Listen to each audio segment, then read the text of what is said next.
Episode 5နာတာရှည်နာကျင်မှုကိုစိတ်လေးကျင့်ကန်နဲ့တက်တာစေနိုင်သလားမင်္ဂလာပါ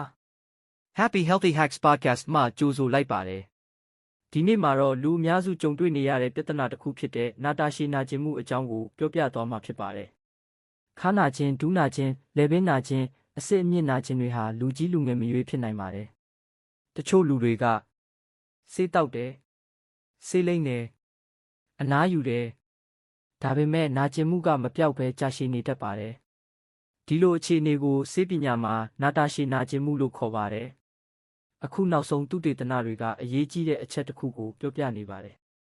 နာကျင်မှုဆိုတာခန္ဓာကိုယ်တစ်ခုတည်းကမထုတ်လုပ်တာမဟုတ်ပါဘူးအုံနောက်ကလည်းနာကျင်မှုကိုအနက်အဓိပ္ပာယ်ပေးနေပါတယ်ဆိုလိုတာကခန္ဓာကိုယ်ထဲမှာနည်းနည်းလေးပြဿနာရှိုံနဲ့တောင်အုံနောက်ကနာကျင်မှုကိုပိုကြီးအောင်ခံစားစေနိုင်ပါတယ်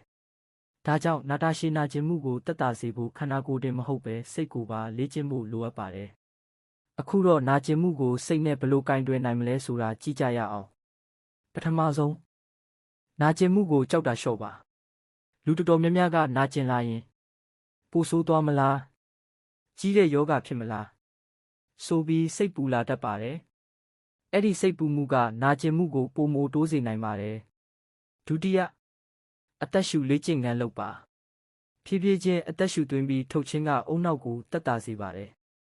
ဒါကနာကျင်မှုကိုဓာတ်ရိုက်လျှော့ချပေးနိုင်တဲ့ရိုးရှင်းတဲ့နည်းလမ်းတစ်ခုပါတတိယစိတ်ကိုနေရာပြောင်းပါနာကျင်မှုကိုပဲအာရုံစိုက်နေမယ်ဆိုရင်ပိုဆိုးလာနိုင်ပါတယ်တေးကီတနာထောင်တာလမ်းလျှောက်တာတရားထိုင်တာစိတ်ဝင်စားစရာတစ်ခုခုလုပ်တာဒီလိုအရာတွေကအုံနောက်ရဲ့အာရုံစိုက်မှုကိုပြောင်းလဲပေးနိုင်ပါတယ်စတုထလှုပ်ရှားမှုကိုမရက်ပါနဲ့